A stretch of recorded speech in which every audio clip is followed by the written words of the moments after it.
রবি ঘোষ কে না চেনে বলুন তো? রবি ঘোষ কিংবদন্তি অভিনেতা। তার সিনেমা দেখে মন খুলে হাসেননি এমন মানুষের সংখ্যা নেহাতি কম। আর আজকে আমরা আপনাদেরকে জানাবো রবি ঘোষ সম্পর্কে এমন কিছু তথ্য যা হয়তো অনেকটাই আপনারা জানেন না বা জানেন এই মুহূর্তে মনে নেই।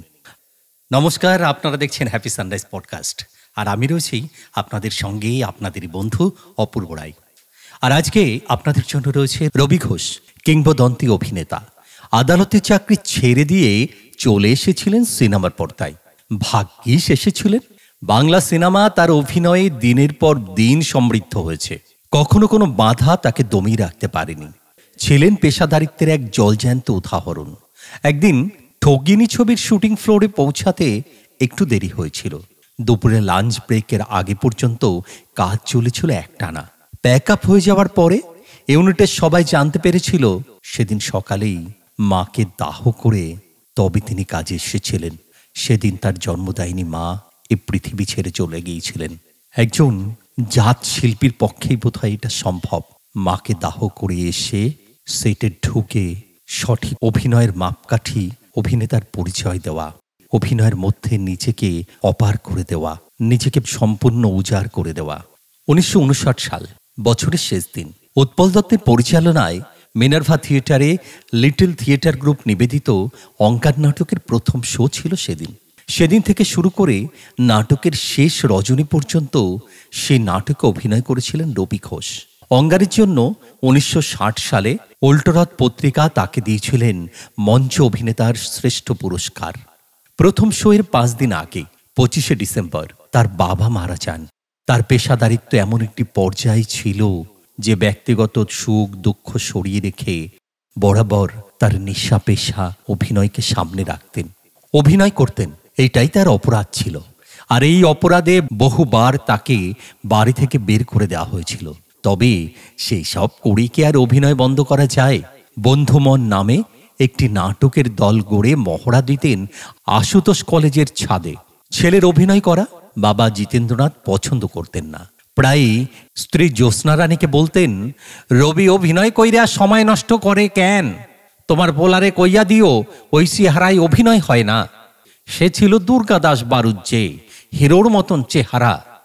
বাবার অমত থাকলেও মা এবং বড় মামার সমর্থন থাকত পুরোপুরি। ব্যাংশাল কোর্টের চাকরি ছেড়ে অভিনয়কে পেশা করেছিলেন। অভিনেতার জীবন শুরু সাংবাদিক নাটক দিয়ে। পরিচালনায় উৎপল দত্ত। নাট্যকার সিমোনোভের লেখা দ্য রাশিয়ান কোশ্চেন অবলম্বনে নাটকটি অনুবাদ করেছিলেন সরোজ দত্ত। বন্ধু অভিনেতা সত্য বন্দ্যোপাধ্যায়ের পরামর্শে উৎপল দত্তের নাটকের দল লিটল থিয়েটার গ্রুপের সংস্পর্শে এসেছিলেন তিনি। নাটকের চরিত্র ছিল একজন সংবাদপত্র বিক্রেতার। মঞ্চের এক দিক দিয়ে ঢুকে অন্য প্রান্ত দিয়ে বেরিয়ে যাওয়া, এই ছিল অভিনয়। সেদিন মাত্র 30 সেকেন্ডের এই অভিনয় দেখে মৃণাল সেন বুঝেছিলেন তার অভিনয় দক্ষতা। অঙ্গার নাটকে রবিবাবুর অভিনয় দেখে পরিচালক অরবিন্দ মুখোপাধ্যায় কিছুক্ষণ এবং তপন সিংহ হাঁসুলিবাকির উপকথার জন্য প্রস্তাব দিয়েছিলেন।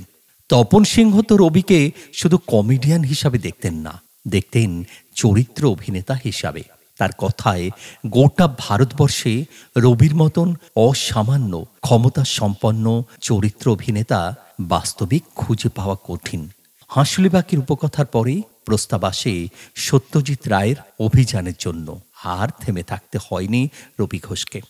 প্রখ্যাত অভিনেতা চিন্ময় রায় বলেছিলেন, উৎপল দত্তের অঙ্গার নাটকে আমাদের প্রথম পরিচয়। তারপরে আমরা যে ছবিটা একসাথে করি তা হলো গল্প হলেও সত্যি। আমার প্রথম ছবি। ছোট্ট একটা চরিত্র অভিনয় করেছিলাম। রবিদা বললেন, চেহারাটা রোগা হলেও অভিনয়টা ছাড়িস না, পারলে বিকেলে আমার বাড়ি চলে আসিস।